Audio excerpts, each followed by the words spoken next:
Chers amis internautes, bonjour, bonsoir. Merci aux fiers résistants belges. Merci amis belges. J'ai envie de prendre l'accent. Merci à David. Et Anna, merci aux enfants. Merci pour ce week-end inoubliable. Ce dimanche après-midi extraordinaire. La Belgique est une zone de non-droit. Vous n'êtes pas sans l'ignorer, où une police complètement ripou règne en maître. Une police, une mafia, on ne sait plus très bien qui fait quoi. Rendez-vous a été donné à la gare du Midi, pour l'opération Lumumba. Bon, alors un arrêté immédiatement, et le bourgmestre a fait un arrêté communal interdisant tout regroupement d'amis de Dieudonné, de tout ce qui concerne Dieudonné sur la commune, donc où se trouve la gare. Donc on s'était donné rendez-vous sur un quai et on est parti. On a changé de commune, on est arrivé sur la commune d'Anderlecht, où David avait organisé l'anniversaire de Jean-Jacques. J'étais la surprise, moi. Ouais, je t'avais raconté une blague sur une blague de Toto, comme toujours. Là, c'était Toto qui va en Turquie. Ouais, Toto qui arrive en Turquie et il dit, il cherche un enculé. Alors les Turcs, parce qu'il y en a dans tous les pays, et les Turcs lui disent, oui, il est là, on le connaît bien. Alors Toto, il arrive dans la maison de l'enculé, et il dit, oui, il est là, c'est lui, normalement il est en Belgique, il tient une salle de mariage, mais il est là aujourd'hui. Et donc Toto, il rentre, et puis il voit qu'il est non, le mec avec une bûche dans le fion. Et il dit, ah bon, et la fin, je vous la raconterai la prochaine fois.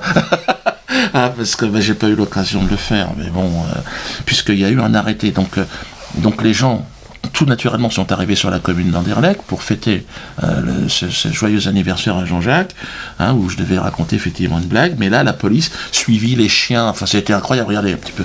Quelle bande de crêtes, je te jure. Et les chiens, ouais, brigade canine, ils ont tout sorti. C'est ça en fait, en réalité, quand tu réfléchis, il y a le niveau 3, puis il y a le niveau Diodo. Incroyable. Et puis alors surtout, ils ont, au prétexte d'un arrêté, alors ils ne pouvaient pas savoir qu'il y avait un arrêté à Anderlecht. Alors ils nous ont ressorti l'arrêté de la gare du Midi, de l'autre commune. Là en fait l'avocat est en train d'étudier l'arrêté pour voir s'il est valable. Je l'ai survolé, il parle pas de la salle, il parle pas de l'anniversaire. Non mais la page 3 c'est monstrueux, ils font référence à la tuerie qui est dans le musée juif. C'est pas vrai. C'est quoi le rapport? Ça en France c'est interdit, un faux usage de faux en écriture publique, c'est la cour d'assises. Et il y a un flic qui m'explique, il y a un arrêté. N'importe quoi. C'est comme s'il avait mis un excès de vitesse à une voiture en stationnement, pour que vous ayez un peu le degré de folie dans lequel on se trouve. D'ailleurs, j'ai été obligé de lui expliquer, mais bon, le gars, on va bien, rien qu'on regarde, déjà, j'ai dit, bon, lui, c'est pas la peine. Certainement, il fait des footings, des trucs comme ça, ils l'ont pris pour ça, mais au niveau du droit, au niveau de la réflexion, là, j'ai compris qu'en fait, les blagues belges s'adressaient surtout à la police belge. Sur le plan juridique, cette situation n'a absolument aucun rapport. Voilà, donc monsieur est très compétent, certainement, il fait du sport et tout ça, mais après en droit, voilà. Mais ce n'est qu'un au revoir, amis belges, je reviendrai. D'ailleurs, il semblerait que tous mes problèmes avec la Belgique viennent de mon directeur de la publication. Je l'ai appris récemment par Julie, son assistante. Oui, il se trouve que Germain aurait été l'amant du roi des Belges. Et que suite au mariage avec Alfredo, le roi des Belges l'a mal pris, et il a dit, bon, puisque c'est comme ça, on va faire chier le négro.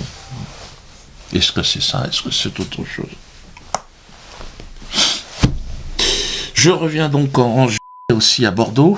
Bordeaux, vous avez vu que tout ça, toutes les gens s'énervent.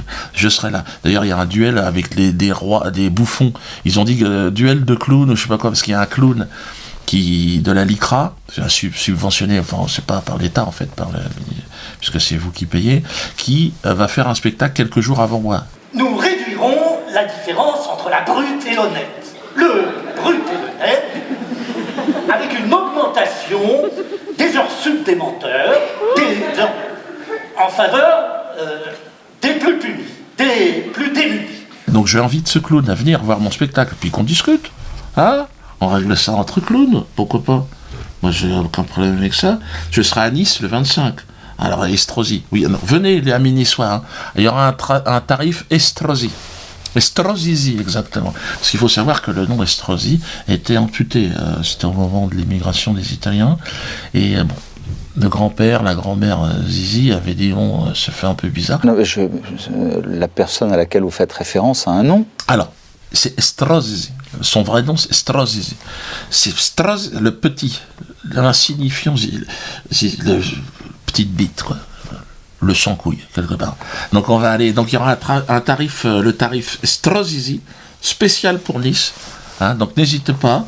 Hein, ce sera évidemment une des soirées les plus intéressantes, les plus fortes. Hein, je serai en fin de semaine aussi également à Limoges. Hein, je serai à Dijon. Hein, n'hésitez pas. Et mon tout nouveau spectacle au mois de juillet, le 23 juillet. Dieudonné en paix. Ce sera mon dernier spectacle. Oui, ça je l'ai expliqué, mais bon, j'ai décidé de terminer au sommet de ma gloire. Enfin, ma gloire, je suis quand même dans une poubelle. Hein, mais je veux être sur le dessus de la poubelle. Je veux finir vraiment au-dessus de... Pas dans le fond, tu sais, où il y a toutes les bananes écrasées. C'est pas que ça sente la banane, quand même. Je voudrais pas que toute ma carrière sente la banane. Hein. Petit clin d'œil que je fais à un copain. Alors bon, allez, on se retrouve tous à Nice. Hein, et puis pour mon dernier spectacle, et après qu'est-ce que je vais faire? Je vais voir, c'est la retraite, de toute façon je vais être grand-père à un moment donné, il faut passer loin. Hein.